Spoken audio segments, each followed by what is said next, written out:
ലൂക്കോസ് അധ്യായം 9. അവൻ 12 വരെ അടുക്കൽ വിളിച്ചു, സകല ഭൂതങ്ങളുടെ മേലും വ്യാധികളെ സൗഖ്യമാക്കുവാനും അവർക്ക് ശക്തിയും അധികാരവും കൊടുത്തു. ദൈവരാജ്യം പ്രസംഗിപ്പാനും രോഗികൾക്ക് സൗഖ്യം വരുത്തുവാനും അവരെ അയച്ചു പറഞ്ഞത്, വഴിക്ക് വടിയും പൊക്കണവും അപ്പവും പണവും ഒന്നും എടുക്കരുത്, രണ്ടുടുപ്പും അരുത്. നിങ്ങൾ ഏത് വീട്ടിലെങ്കിലും ചെന്നാൽ അവിടം വിട്ടു പോകും വരെ അവിടെ തന്നെ പാർപ്പിൻ. ആരെങ്കിലും നിങ്ങളെ കൈക്കൊള്ളാതിരുന്നാൽ ആ പട്ടണം വിട്ട് അവർ നേരെ സാക്ഷ്യത്തിനായി നിങ്ങളെ കാലിൽ നിന്ന് പൊടി തട്ടിക്കളവിൻ. അവർ പുറപ്പെട്ടെങ്കിലും സുവിശേഷം രോഗികളെ സൗഖ്യമാക്കിയും കൊണ്ട് ഊർ തോർന്ന് സഞ്ചരിച്ചു. സംഭവിക്കുന്ന എല്ലാ ഇടപ്രഭുവായ ഹെരോദാവ് കേട്ടു. യോഹന്നാൻ മരിച്ചവരിൽ നിന്ന് ഉയർത്തെഴുന്നേറ്റു എന്ന് ചിലരും, ഏലിയാവ് പ്രത്യക്ഷനായെന്ന് ചിലരും, പുരാതന പ്രവാചകന്മാരെ ഒരുത്തൻ ഉയർത്തെഴുന്നേറ്റു എന്ന് മറ്റു ചിലരും പറഞ്ഞുകൊണ്ട് ഹെരോദാവ് സഞ്ചരിച്ചു. യോഹന്നാനെ ഞാൻ ശിരച്ഛേദം ചെയ്തു, എന്നാൽ ഞാൻ ഇങ്ങനെയുള്ളത് കേൾക്കുന്ന ഇവൻ ആരെന്ന് പറഞ്ഞ് അവനെ കാണുവാൻ ശ്രമിച്ചു. അപ്പോസ്തലന്മാർ മടങ്ങി വന്നിട്ട് തങ്ങൾ ചെയ്തൊക്കെയും അവനോട് അറിയിച്ചു. അവൻ അവരെ കൂട്ടിക്കൊണ്ട് ബെത്സയിദ എന്ന പട്ടണത്തിലേക്ക് തനിച്ച് വാങ്ങിപ്പോയി. അത് പുരുഷാരം അറിഞ്ഞ് അവനെ പിന്തുടർന്നു. അവൻ അവരെ കൈക്കൊണ്ട് ദൈവരാജ്യത്തെക്കുറിച്ച് അവരോട് സംസാരിക്കുകയും രോഗശാന്തി വേണ്ടി ഇവരെ സൗഖ്യമാക്കുകയും ചെയ്തു. പകൽ കഴിവാറായപ്പോൾ 12 പേർ അടുത്തു വന്ന് അവനോട്, ഇവിടെ നാം മരുഭൂമിയിലായിരിക്കൊണ്ട് പുരുഷാരം ചുറ്റുമുള്ള ഊരുകളിലും കുടികളിലും പോയി രാത്രി പാർപ്പാനും ആഹാരം വാങ്ങുവാനും വേണ്ടി അവരെ പറഞ്ഞയക്കണമെന്ന് പറഞ്ഞു. അവൻ അവരോട്, നിങ്ങൾ തന്നെ അവർക്ക് ഭക്ഷിപ്പാൻ കൊടുക്കുക എന്ന് പറഞ്ഞതിന്, 5 അപ്പവും 2 മീനും അല്ലാതെ അധികം ഞങ്ങളുടെ പക്കലില്ല. ഞങ്ങൾ പോയി ഈ സകല ജനത്തിനു വേണ്ടി ഭോജ്യങ്ങൾ കൊള്ളണമോ എന്ന് അവർ പറഞ്ഞു. ഏകദേശം 5000 പുരുഷന്മാർ ഉണ്ടായിരുന്നു. പിന്നെ അവൻ തന്റെ ശിഷ്യന്മാരോട്, അവരെ 50 വീതം പന്തിപന്തിയായി ഇരുത്തുവിൻ എന്ന് പറഞ്ഞു. അവർ അങ്ങനെ ചെയ്തു, എല്ലാവരെയും ഇരുത്തി. അവൻ ആ 5 അപ്പവും 2 മീനും എടുത്തുകൊണ്ട് സ്വർഗത്തേക്ക് നോക്കി അവയെ അനുഗ്രഹിച്ച് നുറുക്കി പുരുഷാരത്തിന് വിളമ്പുവാൻ ശിഷ്യന്മാരുടെ കയ്യിൽ കൊടുത്തു. എല്ലാവരും നിന്ന് തൃപ്തരായി. ശേഷിച്ച കഷ്ണം 12 കൊട്ട എടുത്തു. അവൻ തനിച്ച് പ്രാർത്ഥിച്ചുകൊണ്ടിരിക്കുമ്പോൾ ശിഷ്യന്മാർ കൂടെ ഉണ്ടായിരുന്നു. അവൻ അവരോട്, പുരുഷാരം എന്നെ ആരെന്ന് പറയുന്നു എന്ന് ചോദിച്ചു. യോഹന്നാൻ സ്നാപകൻ എന്ന് ചിലർ, ഏലിയാവ് എന്ന് മറ്റു ചിലർ, പുരാതന പ്രവാചകന്മാരെ ഒരുത്തൻ ഉയർത്തെഴുന്നേറ്റു എന്ന് പറയുന്നു എന്ന് അവർ ഉത്തരം പറഞ്ഞു.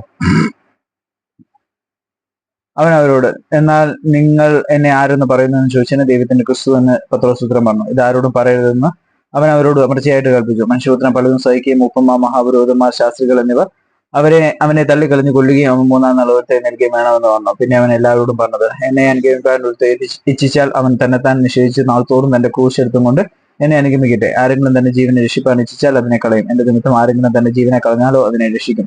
ഒരു മനുഷ്യൻ സർവ്വലോകവും നേടിയിട്ട് തന്നെത്താൻ നഷ്ടമാക്കി കളയുകയോ ഛേദം വരുത്തുകയോ ചെയ്താൽ അവൻ എന്ത് പ്രയോജനം?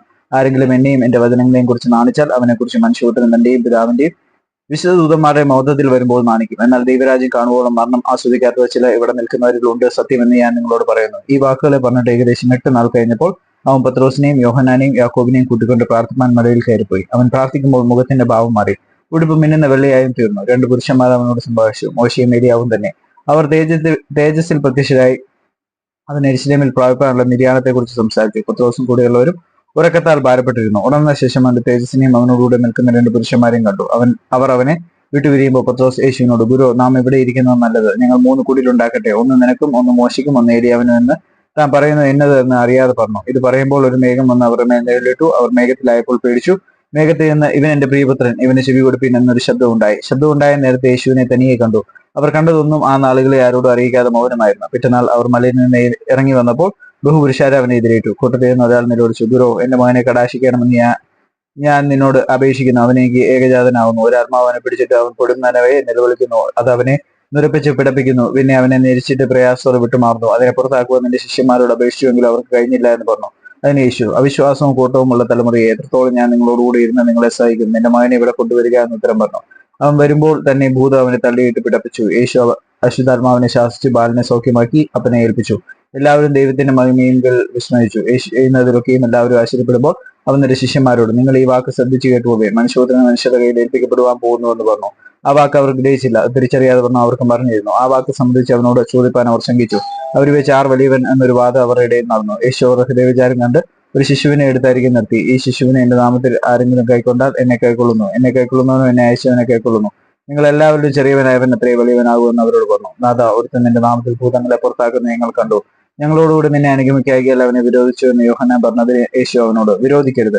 നിങ്ങൾക്ക് പ്രതികൂലമല്ലാത്തവൻ നിങ്ങൾക്ക് അനുകൂലമല്ലോ എന്ന് പറഞ്ഞു. അവന്റെ ആരോഹണത്തിലുള്ള കാലം തികയാറായപ്പോൾ അവൻ യെരൂശലേമിലേക്ക് യാത്രയാവാൻ മനസ്സുറപ്പിച്ച് തനിക്ക് മുമ്പായി ദൂതന്മാരെ അയച്ചു. അവർ പോയി അവനെ വട്ടം കൂട്ടേണ്ടതിന് ശമരിക്കാരുടെ ഒരു ഗ്രാമത്തിൽ ചെന്നു. എന്നാൽ അവൻ യെരൂശലേമിലേക്ക് പോകുവാൻ ഭാവിച്ചിരിക്കാൻ അവർ അവനെ കൈക്കൊണ്ടില്ല.